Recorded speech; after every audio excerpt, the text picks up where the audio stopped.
ये जितने आतंकवादी हिंदुस्तान के अंदर सभी मदरसों के प्रोडक्ट होते हैं, मदरसों से निकलते हैं। ये तोकी रजा खुद आतंकवादी है। इस पर आतंकी जैसे राष्ट्रद्रोह के मुकदमे लगने चाहिए।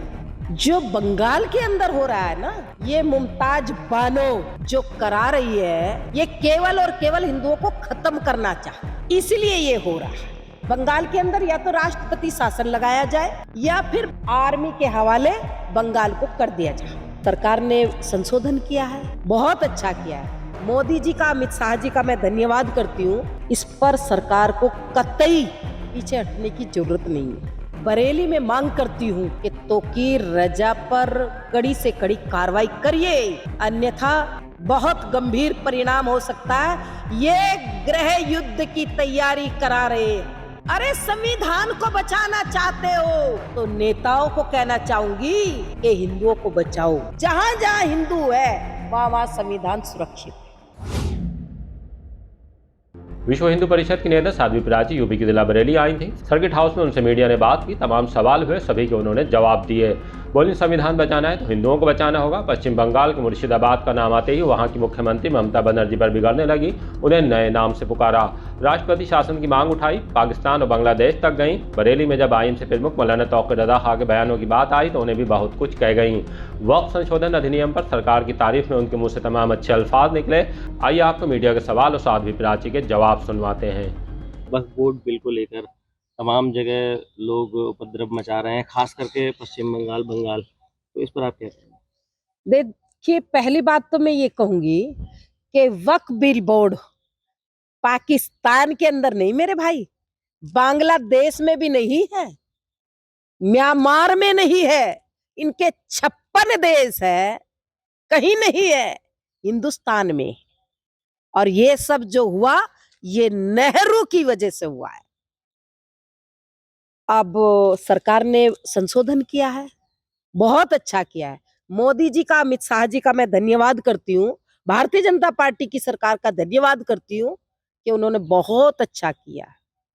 इसको खत्म कर देना चाहिए था, लेकिन संशोधन किया, फिर भी हम धन्यवाद करते हैं। इस पर सरकार को कतई पीछे हटने की जरूरत नहीं है।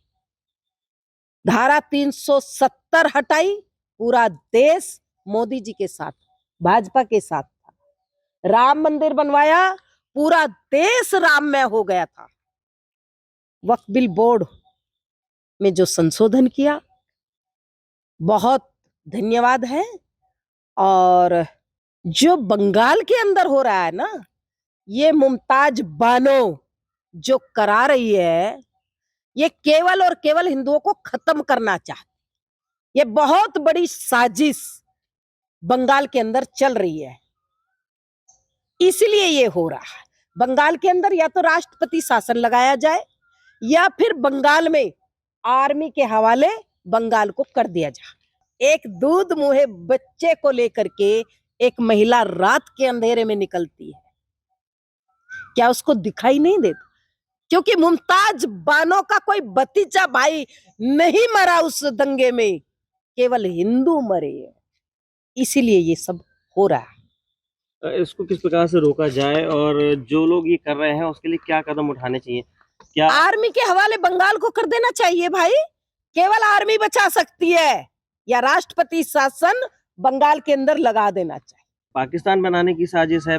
ये बांग्लादेश बनाने की साजिश, नया पाकिस्तान बंगाल को बनाना चाहती है मुमताज बानो।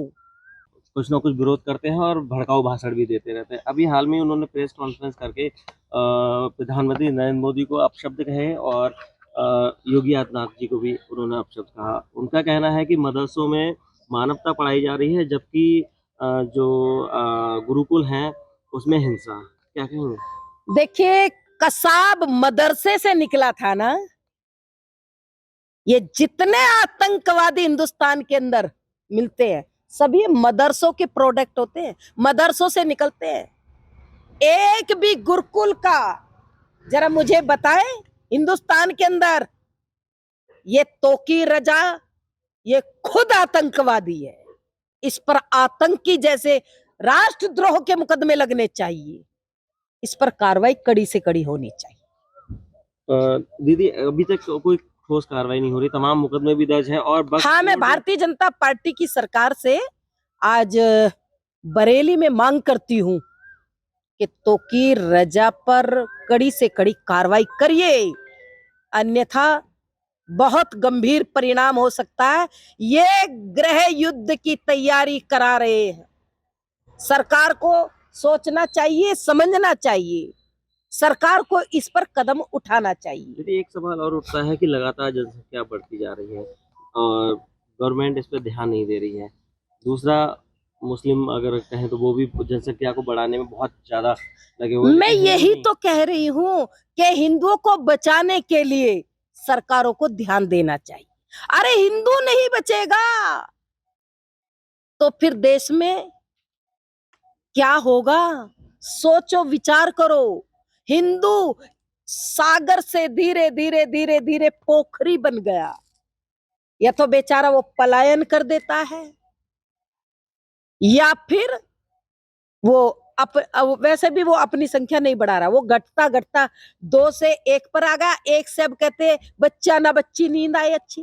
तो सरकार को सोचना चाहिए, हिंदू नहीं बचेगा तो फिर सरकारें किसकी होगी? ये भारतीय जनता पार्टी की सरकार को सोचना पड़ेगा। इसीलिए जनसंख्या कानून देश के अंदर जल्दी से जल्दी लाए, और ये राष्ट्र हित में है। ये देश का भला हो सकता है, इससे ये देश का बहुत बड़ा उपकार होगा हिंदुओं के साथ में। हिंदू नहीं बचेगा। संविधान को बचा तो रहे हैं बंगाल में, जो संविधान की को लेकर के हाथ में पूरे देश में घूम रहे थे, उनके मुंह में भांग का गोला चला गया। अरे संविधान को बचाना चाहते हो तो नेताओं को कहना चाहूंगी कि हिंदुओं को बचाओ। हिंदू बचेगा। जहां जहां हिंदू है वहां वहां संविधान सुरक्षित है। जहां जहां हिंदू घट गया वहां वहां संविधान फट गया।